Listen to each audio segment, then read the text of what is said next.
श्री भक्तिविनोद ठाकुर जी ने श्री दशमूल शिक्षा को प्रकाशित किया है और जिसमें सबसे पहला जो श्लोक है वो है दशमूल का निर्यास, यानी पूरे जो दशमूल है वो दशमूल का सार है।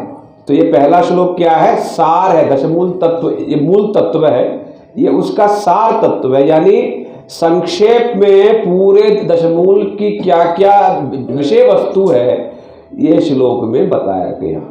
ठीक है, बड़े ध्यान से आप लोग श्रवण करें। इसमें फिर बताया गया है आमनाय प्राह तत्वम हरिमिह परमम सर्वशक्तिम रसाब्दिम तद्भिन्नांशांश्च जीवान् प्रकृति कवलितान् तद्विमुक्ताश्च भावात् वेदावेदं प्रकाशं सकलमपि हरे साधनं शुद्ध भक्तिं साध्यं तत्प्रीतिं येवेति उपदिशति जनान् गौरचंद्र स्वयं सा। सब लोग जानते हैं नहीं? ये श्लोक में जो है श्री भक्तिविनोद ठाकुर जी ने, जैसे मैंने पिछले बार समझाया है, 10 तत्वों को समझाया है। दशम मूल माने 10 तत्व हैं। 10 में से पिछले बार मैंने ये बोला था, 10 में से क्या है? पहला वाला क्या है? इसका नाम है प्रमाण, यानी जिसके मतलब बेसिस पर सारी चीज या सारी बात कही गई, आधार या प्रूफ, प्रमाण। ठीक है, सबसे पहला प्रमाण। कोई सी भी बात है उसको यदि कोई प्रमाण नहीं है ठोस, फिर तो सब कुछ बेकार। तो उस प्रमाण के बेसिस पर फिर सारी बातें, फिर बाकी 9 चीज उस एक पहला प्रमाण से निकलता है। बाकी 9 चीजों में क्या है? 7 चीज तो हो गया संबंध तत्व पर, और 8 नंबर हो गया साधन भक्ति, और 9वां हो गया प्रयोजन तत्व। तो 9 ये और सबसे पहला प्रमाण। तो सबसे पहला वाले को प्रमाण कहते हैं और बाकी सबको क्या कहते हैं? प्रमेय, यानी प्रमाण से जो कंक्लूजन निकलता है। प्रमेय माने जो कंक्लूजन। ठीक है, तो सबसे पहला, अच्छा, ये पहले श्लोक में वो 10 के 10 चीज भक्तिविनोद ठाकुर जी ने कहा। वो 10 चीज क्या है? स्टेप बाय स्टेप हम अभी सुनते हैं। सबसे पहला क्या है? आमनाय प्राह, अर्थात आमनाय ने ये बात कहा। ठीक है, क्या कहा? वो 9 चीजों को कहा। किंतु सबसे पहले ये आमनाय माने क्या? गुरु परंपरा के द्वारा प्राप्त जो वेद वाणी को ही आमनाय कहेंगे। वेद के भी बहुत सारी चीजें हैं, बहुत सारी चीजें हैं, किंतु गुरु परंपरा ने जिसको स्वीकार किया वही प्रमाण्य है। सबसे पहले मन में ये सब चीजों को अब डाल लो, कुतर्क फिर करने से कोई लाभ नहीं। अतः पहले तो जैसे मैंने बोला, पहले विश्वास हो, फिर साधु संग हो, सारे डाउट को क्लियर करके फिर शिक्षा लेना चाहिए। ये नहीं कि अब शिक्षा लेने लग गए फिर डाउट पे डाउट आ रहा, पता नहीं ये ठीक है कि नहीं है, पता नहीं ये संग ठीक है कि नहीं, पता नहीं दूसरे में है कि नहीं। फिर आप समझो संशय आत्मा विनश्यति। पहले परीक्षा करो फिर भर्ती हो। भर्ती होने के बाद फिर संदेह करने लगोगे कि ठीक है कि ठीक नहीं है, पता नहीं क्या झोल है, पता नहीं क्या चीज है, फिर तो आप समझो कहीं के नहीं रहे, फिर बर्बाद होगी। तो इसीलिए सबसे पहले जो है सारी चीजों को परीक्षा करके फिर ये सब शिक्षा है। तो यहां पर क्या है? गुरु परंपरा ने जिसको स्वीकार किया है वही मेरे लिए भी स्वीकार्य है, क्योंकि मैंने पहले ही स्थापना कर दी कि ये संप्रदाय से ही प्रेम की प्राप्ति है, उस प्रेम की। फिर उसके बाद बार बार मन में कुतर्क और ये संदेह नहीं होना चाहिए। एक बार मन ने ठान लिया तो ठान लिया बस, फिर बार बार ये सब नहीं। तो इसलिए करने से पहले 10 बार कोई काम करने से पहले सोच लो। श्री गुरु करने से पहले 10 बार सोच के करो। इसलिए श्री गुरुदेव बार बार ये बात कहते थे, पानी पियो छान के, गुरु बनाओ जान के।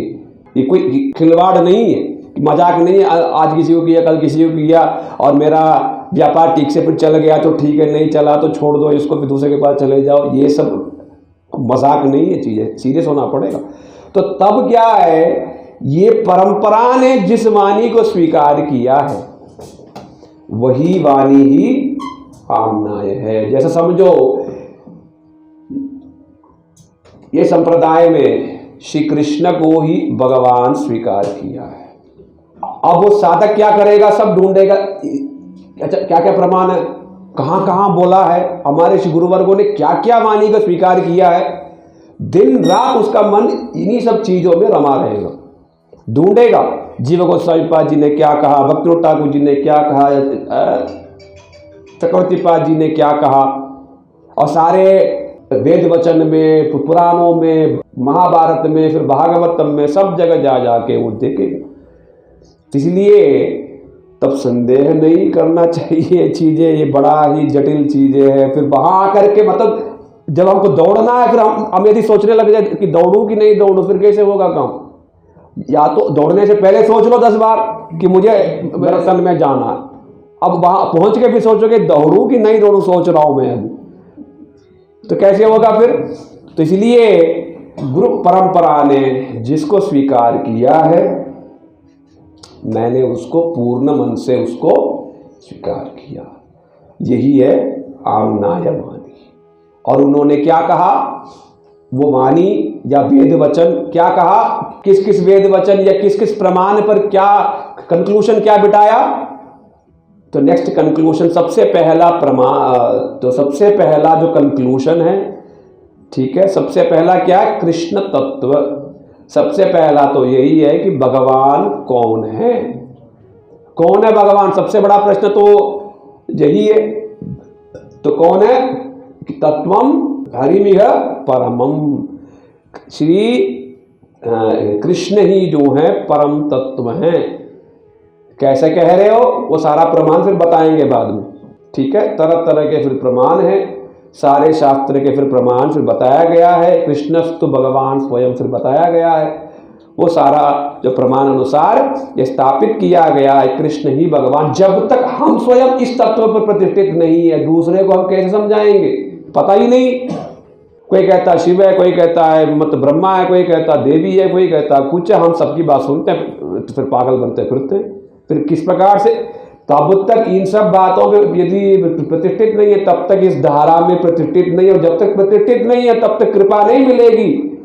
आप लाख बार रो लो, कृपा नहीं मिलेगी। 2 गाड़ी मिल जाएंगे, इससे ज्यादा और कुछ नहीं मिलेगा। मतलब गाड़ी घोड़ा मिल जाएंगे, इससे ज्यादा और कुछ नहीं मिलेगा। तो इसलिए इन सब तत्वों पर हमें प्रतिष्ठित होना पड़ेगा। और वो भगवत तत्व जो है वो निरीश्वर है, निशक्ति के, शक्ति रहित है, उनका कोई रूप है कि नहीं है, क्या है। इसलिए बताया गया सर्वशक्तिम, बड़ा सुंदर रूप है, शक्तिमान है, उनके तरह तरह की शक्तियां हैं, बहुत सारे वैभव है, बहुत सारी लीलाएं हैं। केवल एक ज्योति नहीं है, एकदम ठूस होकर के बैठे हुए हैं, नहीं। तो इसीलिए ये सब सिद्धांतों को समझना। चौथा जो है वो क्या है, रसाब्दिम, अर्थात वो अखिल रसामृत मूर्ति, सब प्रकार के रसों के सागर स्वरूप है,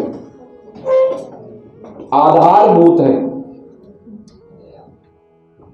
इसका तात्पर्य ये है, जितने प्रकार के संबंध हैं उन समस्त संबंधों के मूल केंद्र स्वयं श्री कृष्ण है।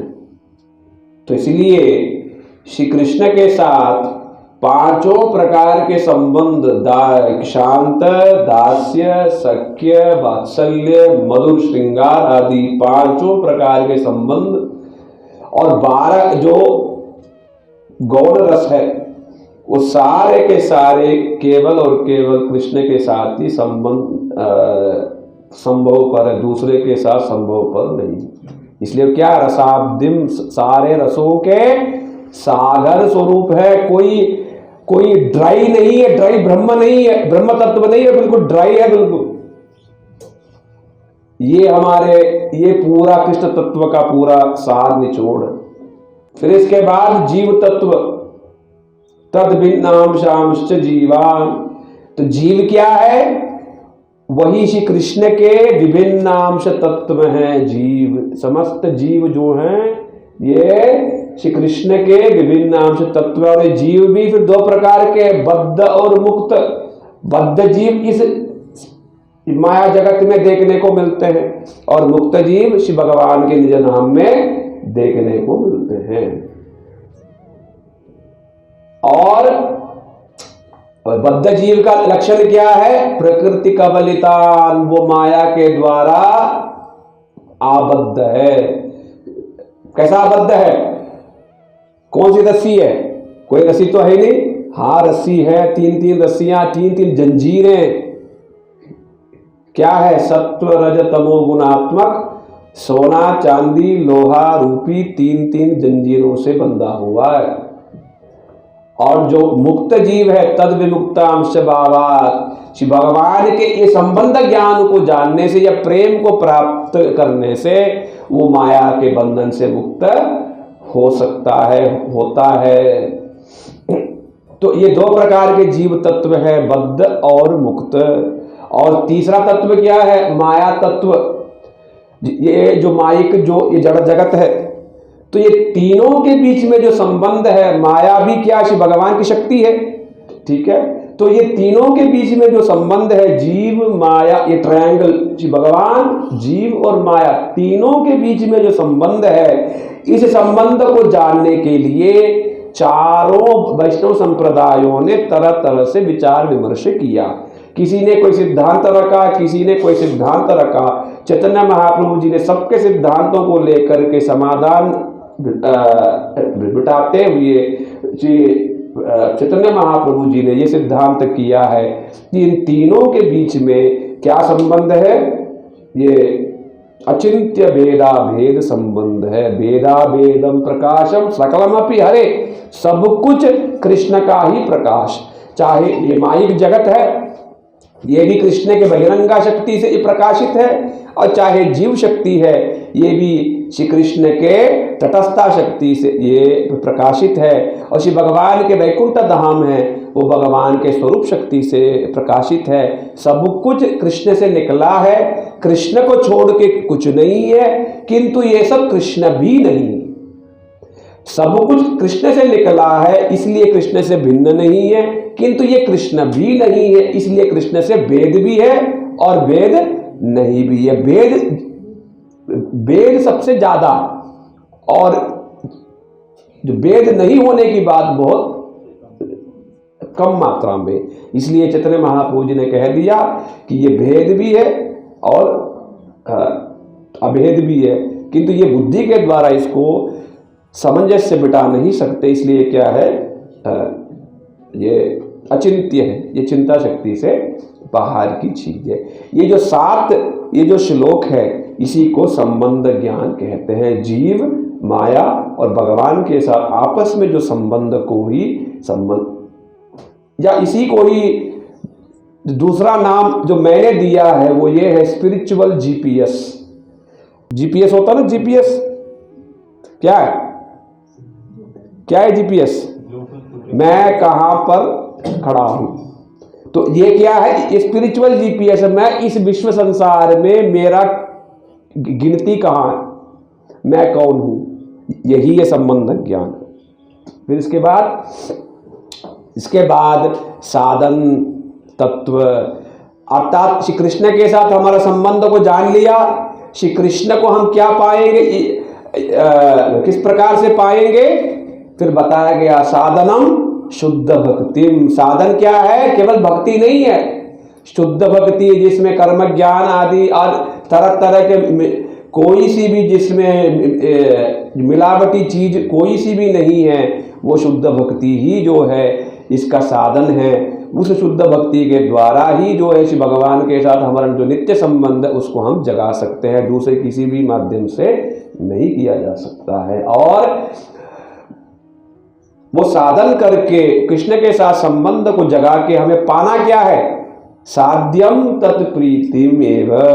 कृष्ण के साथ जो शुद्ध प्रीति है, प्रेम है, वो प्रेम को जगाना ही हमारे मेहनत का, साधन का फल है। इस फल को लेकर के यदि कोई सुनता है, कोई नाम जपता है, कोई सेवा करता है, तो ही वो साधक है, नहीं तो वो साधक नहीं है। केवल वो क्या है, रस्सी खींचने वाले। ये जगत गुरु श्री प्रभुपाद जी का शब्द है, रस्सी खींचने वाला, माला जपने वाला नहीं है। वो क्या है, वो रस्सी खींचने वाला, क्योंकि उसको पता ही नहीं लक्ष्य क्या है, पता ही नहीं उसको पाना क्या है, क्या पाएगा या क्या मांगेगा। ज्यादा से ज्यादा मुझे नौकरी दिला दो, या 2 बच्चे दे दो, या नहीं तो फिर 2 गाड़ी दे दो, यही सब चीज मांगेगा। तो इसलिए जब तक ये लक्ष्य को साधते हुए हमने यदि मेहनत नहीं किया, तब तक वो साधक कहलाने योग्य नहीं है। ठीक है, यही, हाँ, तो यही जो 10 चीजों को सिखाने के लिए ही ये 9 चीज है। और सबसे पहला वाला क्या है, प्रमाण। और वो प्रमाण क्या सिखाता, ये 9 चीज को सिखाता, जिसमें संबंध और अभिधेय और लास्ट में प्रयोजन। ये 9 चीजों को कुल मिला के 10 चीजों को जो सिखा रहा, इसी को ही दशमूल शिक्षा कहते हैं। यही जो है सारी चीजों का सार वस्तु है।